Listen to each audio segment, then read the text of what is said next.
দিনের দাওয়াতের জন্য এরকম বাহির হয়ে গেছে। আমরা তো চিল্লা এক চিল্লা 3 চিল্লা 3 দিনের জন্য বলা হয়, কিন্তু সাহাবায়ে কেরাম এমন ভাবে বাহির হয়ে গেছেন, অনেক সাহাবী জীবনে আর কোনদিন ঘরে ফিরে আসে নাই।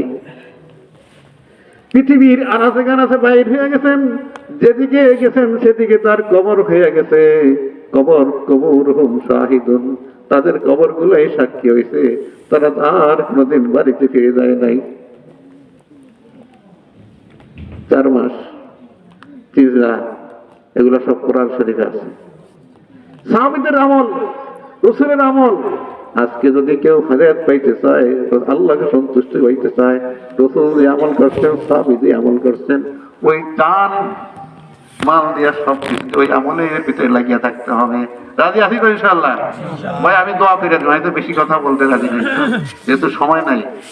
এজন্য একটু জিকির করি, লা ইলাহা ইল্লাল্লাহ, লা ইলাহা ইল্লাল্লাহ, লা ইলাহা ইল্লাল্লাহ। ভাই এদিকে দিকে কেউ যায় না, যারা দেখেন আসেন, বসে থাকেন, অল্প সময়ের মধ্যে দোয়া করে দিন। দোয়ার আগে এরকম ভাবে দোয়া করতে হবে। ইউনূস আলাইহিস সালাম মাছের পেটে যখন গেছিলেন, ওইখানে আল্লাহ ছাড়া তার কেউ সাহায্যকারী ছিল না, তার দেখার মতো আল্লাহ কেউ ছিল না, আপন কেউ ছিল না। একমাত্র কে ছিলেন? আল্লাহ। একমাত্র আল্লাহর দিকে তাকিয়ে যখন চিৎকার দিয়ে উঠছেন, সাথে সাথে আল্লাহ তাকে মাছের পেট থেকে বাহির করিয়া দিচ্ছেন। ইউসুফ আলাইহিস সালাম কুয়ার মধ্যে পড়ছিলেন, সেইখানে তার আপন কেউ ছিল না, সাহায্যকারী কেউ ছিল না, তাকে দেখার মতো কেউ ছিল না। ওইখান থেকে যখন চিৎকার মারছেন, আল্লাহ তাআলা তাকে ওইখান থেকে উঠিয়া মিশরের বাদশা বানিয়ে দিছে। ওই চিৎকারের কারণে হযরত ইব্রাহিম আলাইহিস সালাম আগুনে যখন পড়েছিলেন, সেইখানে পৃথিবীতে তার আপন কেউ ছিল না, দেখার মতো কেউ ছিল না, সাহায্যকারী কেউ ছিল না। তার ফরিয়াদ, তার চিৎকার ছটফটি শোনার মতো কেউ ছিল না, একমাত্র আল্লাহ ছিলেন। ওইখানে যখন আল্লাহকে ডাকছেন, আল্লাহ আগুনকে ফুলের বাগিচা বানিয়ে দিচ্ছেন। এরকম একটা হালত নিয়ে করতে হবে যে আমার একমাত্র দিকে আল্লাহ ছাড়া আমার রিজকের মালিক কেউ নাই, আমার কথা শোনার আল্লাহ ছাড়া আর কেউ নাই, আমার যে কোনো আবদার ছটফটি দেখার মতো আল্লাহ ছাড়া কেউ নাই। এজন্য লা ইলাহা ইল্লাল্লাহ, লা ইলাহা ইল্লাল্লাহ, লা ইলাহা ইল্লাল্লাহ।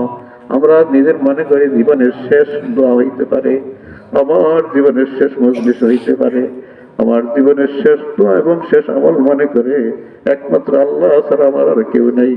আশেপাশে একমাত্র আল্লাহ, আমার ফরিয়াদ শোনার মতো একমাত্র আল্লাহ, আমাকে দেখার মতো একমাত্র আল্লাহ, আমাকে সাহায্য করার মতো একমাত্র আল্লাহ। এসে একটু জিকির করি, লা ইলাহা ইল্লাল্লাহ, লা ইলাহা ইল্লাল্লাহ, লা ইলাহা ইল্লাল্লাহ, লা ইলাহা ইল্লাল্লাহ, লা ইলাহা ইল্লাল্লাহ,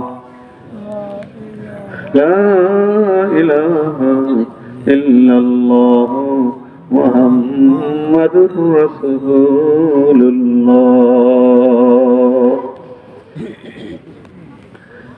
মুস্তামিম সাহেব কোথায় গেলেন? উনি আসলে ভালো হইতো।